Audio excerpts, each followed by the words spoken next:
channel. I am so excited to be here filming for you my first ever vlog style video. You're gonna hear my little daughter in the background, and if you see me looking down, I have some Bible notes here that we're gonna look over. I actually have been mostly off social media, and I've been sitting this week in prayer with the future of my page, the future of my platform, and what I want to do with it. And something really big that's come up for me is I don't just want to be the kind of person who shows up and shares an opinion and creates this standard that people feel they have to live up to, something that's very common on social media. I want to actually be a demonstration of what is possible. I want to be a demonstration of what it looks like to live with these expectations. I've been doing a study in Corinthians, and this is really interesting for me because one of the reasons that I've been slow to kind of do this vlogging style is I've been afraid of people thinking I'm not good enough, afraid of not measuring up, afraid of not looking like I belong in the vlogosphere, because so many people who do this, they look gorgeous. They have beautiful setups, beautiful homes. You can tell that they have a lot of practice in front of their camera. And I was afraid that I wouldn't measure up. So it felt easier or safer, if you will, to just share my opinions and my beliefs rather than actually sharing the demonstration. But I know in my heart that this is not all that I've been called to. And so I'm choosing to step up. And I feel really convicted by 1 Corinthians 1 verses chapter 1 verses 26 and 27, where St. Paul says, "Brothers and sisters, think of what you were when you were called. Not many of you were wise by human standards. Not many were influential. Not many were of noble birth. But God chose the foolish things of the world to shame the wise. God chose the weak of the world, the weak things of the world to shame the strong." And so what I took from that is that I don't need to be some sort of pre-established, perfect, beautiful home person who has all this knowledge in the Bible. I've been away from the Bible for 20 years, so I'm just getting back into it now at 27 years old.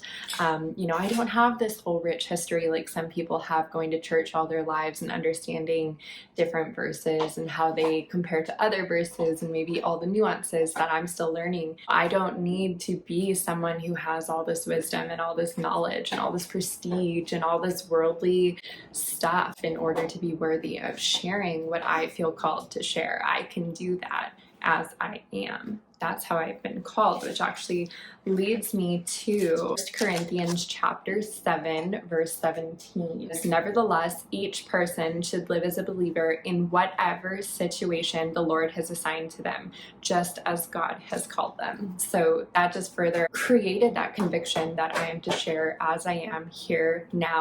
The amount of times I have felt like I have to apologize to people because I live in an apartment and because it's small and we have animals and we have 2 children and we have my husband and I, and even feeling like I have to apologize because I call him my husband and we're not officially married yet. And it's not open for discussion. That is obviously not according to the Bible, the way things were supposed to happen or the order in which they're supposed to happen. With all that to be said, we are just going to enjoy the day and reflect on these really important verses about being who we are and accepting that we're not all coming from the ideal background, and yet we are all able to be called into Christ.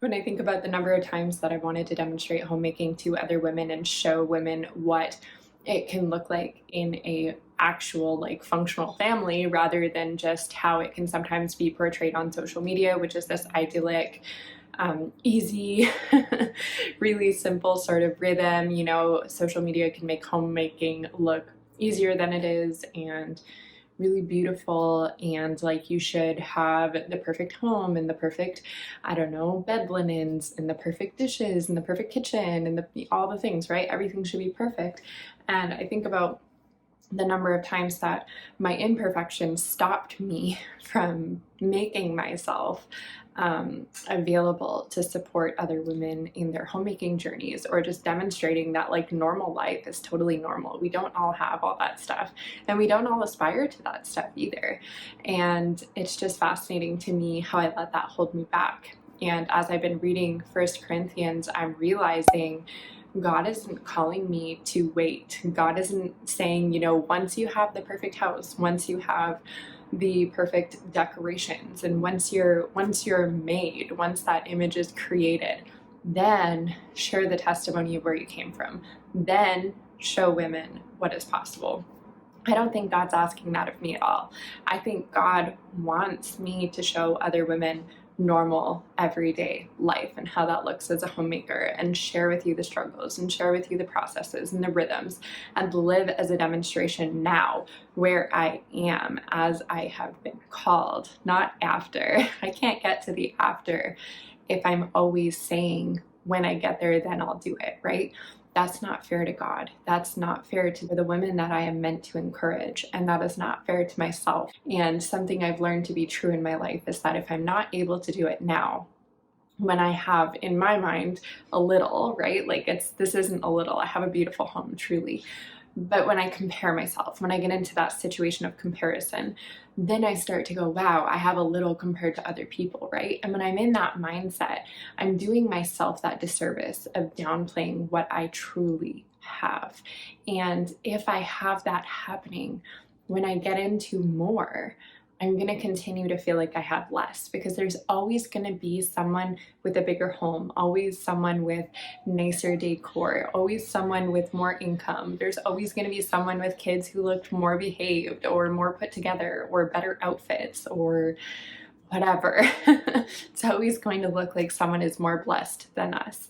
But the reality is, God doesn't want us all to look the same. He's not creating a monoculture of people who follow this one image of what it means to be a Christian homemaker, or a Christian wife, or a Christian mother, or a Christian homeschooler, or a faith-based blogger, or any of the other things that we might look up and follow on social media. God wants to use us as we are. He will correct us where we are wrong. I'm not in a rush to change my circumstances, because we don't need to rush to change things. We don't need to rush to make ourselves right in His image. I am enjoying thoroughly the process of being renewed. And my awareness is that after 20 years away from the Bible and away from my faith, there is a lot that needs to be renewed. And I'm okay letting this be a process. I'm comfortable with the journey. I'm comfortable with each step. And the more I look to the Bible, the more I build my relationship with Christ, the more comfortable I become.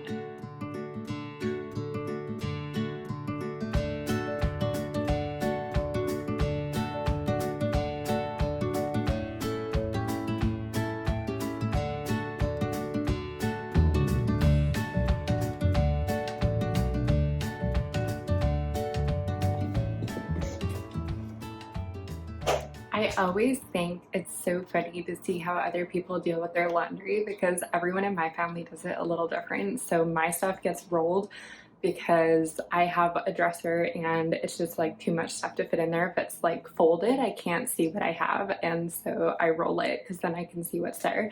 My daughter likes her stuff folded. My youngest has literally one drawer in my dresser and hers is all folded so that I know what's in there and it's easy, and like I don't really worry about what she wears too much. She doesn't wear a whole lot around the house, so she basically has some going out outfits and some onesies, and like that's it. And then my husband hangs his stuff in the closet. So everybody in my house does it a little bit different. But I'm curious, do you fold, roll, or hang your clothes?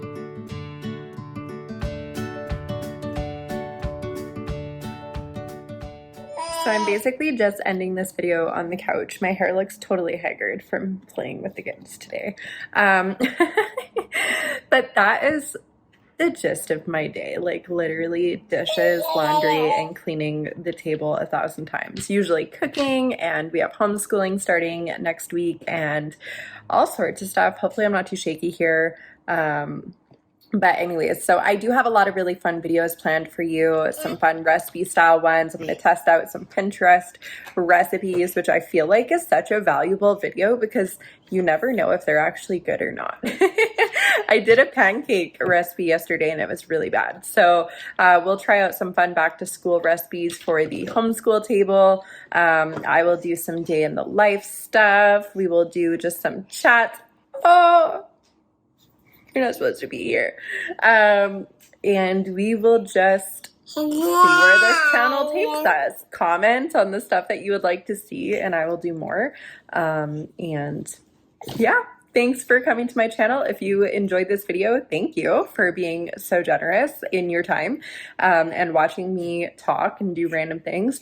And I hope to see you back here for my next video. And I don't really know how to end a YouTube video, so I don't know, like, subscribe, do the things. I'm sure you know more than I do. Bye.